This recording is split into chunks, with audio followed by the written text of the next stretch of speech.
The Velveteen Rabbit by Marjorie Williams, illustrated by Christopher Santoro. The Velveteen Rabbit.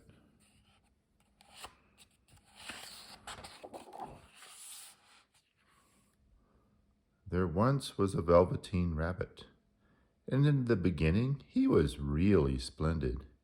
He was fat and bunchy. His coat was brown and white, and his ears were lined with pink sateen. On Christmas morning, when he sat wedged in the top of the boy's stocking, with a sprig of holly between his paws, the effect was charming. For at least 2 hours the boy loved him, and then in the excitement of looking at all the new presents, the Velveteen Rabbit was forgotten. For a long time, the Velveteen Rabbit lived in the toy cupboard in the nursery. He was naturally shy, and some of the more expensive toys snubbed him. The mechanical toys were very superior and pretended they were real. The model boat caught the tone and referred to his rigging in technical terms. Even the jointed wooden lion put on airs. Only the Skin Horse was kind to the Velveteen Rabbit. The Skin Horse was very wise and had lived longer in the nursery than any of the others. "What is real?" the rabbit asked the Skin Horse one day. "Does it mean having things that buzz inside you and a stick-out handle?" "Real isn't how you are made," said the Skin Horse. "It's a thing that happens to you. When a child loves you for a long, long time, then you become real. By the time you are real, most of your hair has been loved off, and you get very shabby." "I suppose you are real?" asked the rabbit. "The boy's uncle made me real many years ago," said the Skin Horse. "Once you are real, you can't become unreal again. It lasts for always." The rabbit sighed. He thought it would be a long time before the magic called real happened to him. One evening, when the boy was going to bed, he couldn't find the china dog that always slept with him. "Here," said Nana, who ruled the nursery, "take your old bunny.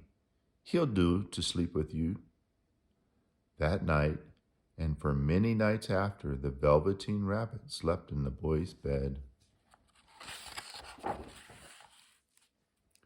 At first, the rabbit found it rather uncomfortable. Then he grew to like it, for the boy made nice tunnels for him under the bedclothes that he said were like the burrows the real rabbits lived in. And when the boy dropped off to sleep, the rabbit would snuggle down under the boy's warm little chin and dream. And so time went on. The little rabbit was so happy that he never noticed how his beautiful velveteen fur was getting shabbier, and his tail coming unsewn, and all the pink rubbed off his nose where the boy had kissed him. When spring came, the rabbit had rides in the wheelbarrow, picnics on the grass, and fairy huts built just for him under the raspberry canes.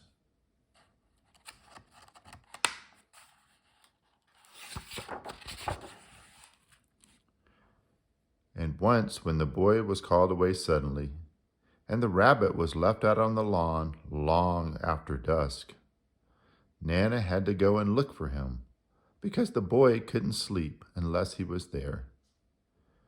"Fancy all that fuss for a toy," said Nana. The boy sat up in bed. "He isn't a toy," he said. "He's real." When the little rabbit heard that, he was happy, for he knew that what the Skin Horse had said was true at last. He was a toy no longer.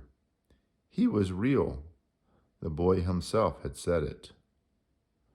One summer evening, the rabbit saw two strange beings creep out of the woods. They were rabbits, like himself, but quite furry and brand new. They must have been very well made, for their seams didn't show, and they changed shape when they moved. They stared at him, and the little rabbit stared back, and all the time their noses twitched. "Why don't you get up and play with us?" one of them asked. "I don't feel like it," said the Velveteen Rabbit. "Can you hop on your hind legs?" asked the other furry rabbit. "I don't want to," answered the Velveteen Rabbit again. One of the rabbits came up very closely and sniffed. "He hasn't got any hind legs," the furry rabbit called out. "And he doesn't smell right. He isn't a rabbit at all. He isn't real." "I am real," said the little rabbit. "The boy said so." And he nearly began to cry. Just then there was a sound of footsteps, and the boy ran past the furry rabbits. With a stamp of feet and a flash of white tails, the two strange rabbits disappeared. For a long time the little rabbit lay very still. Presently the sun sank lower, and the boy came and carried him home. Then one day the boy grew ill. His face grew flushed. He talked in his sleep, and his little body was so hot that it burned the rabbit when he held him close. It was a long, weary time, for the boy was too ill to play. But the little rabbit snuggled down patiently and looked forward to the time when they would play in the garden and the wood like they used to.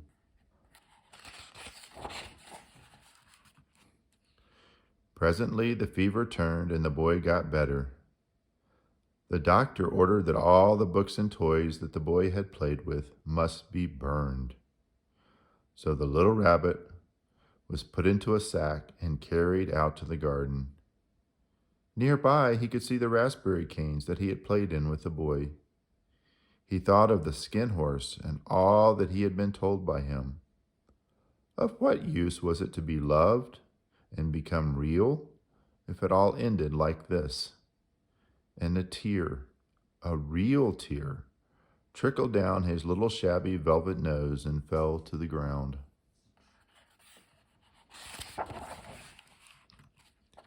And then a strange thing happened. For where the tear had fallen, a flower grew out of the ground, and out of the flower stepped a fairy. She came close to the little rabbit and gathered him up in her arms and kissed him on his velveteen nose. "Little rabbit, don't you know who I am?" she asked. The rabbit looked up at her, and it seemed to him that he had seen her face before, but he couldn't think of where. "I am the nursery magic fairy," she said. "I take care of all the playthings that the children have loved. When they are old and worn and the children don't need them anymore, I come and take them away with me and turn them into real." "Wasn't I real before?" asked the little rabbit. "You are real to the boy," the fairy said, "because he loved you. And now you shall be real to everyone." And she held the little rabbit close in her arms and flew with him into the wood. And she kissed the little rabbit again and put him down on the grass. "Run and play, little rabbit," she called. But the little rabbit sat quite still for a moment and never moved. He didn't know that when the fairy kissed him that last time, she had changed him altogether. He might have sat there a long time if just then something hadn't tickled his nose, and he lifted his hind leg to scratch it. And he found that he actually had hind legs. Instead of dingy velveteen, he had brown fur, soft and shiny, and his ears twitched by themselves. He gave one leap, and the joy of using those hind legs was so great, he went springing about, jumping sideways and whirling around as the others did. And he grew so excited that when he did stop to look for the fairy, she had gone. He was a real rabbit at last, at home with the other rabbits. Autumn passed, and winter, and in the spring, the boy went out to play in the wood. While he was playing, 2 rabbits crept out and peeped at him. One of them was golden brown all over, but the other had strange markings under his fur, as though long ago he had been stuffed. The boy thought to himself, "Why, he looks just like my old bunny that was lost when I had the scarlet fever." But he never knew that it really was his own bunny, come back to look at the child who had first helped him to be real.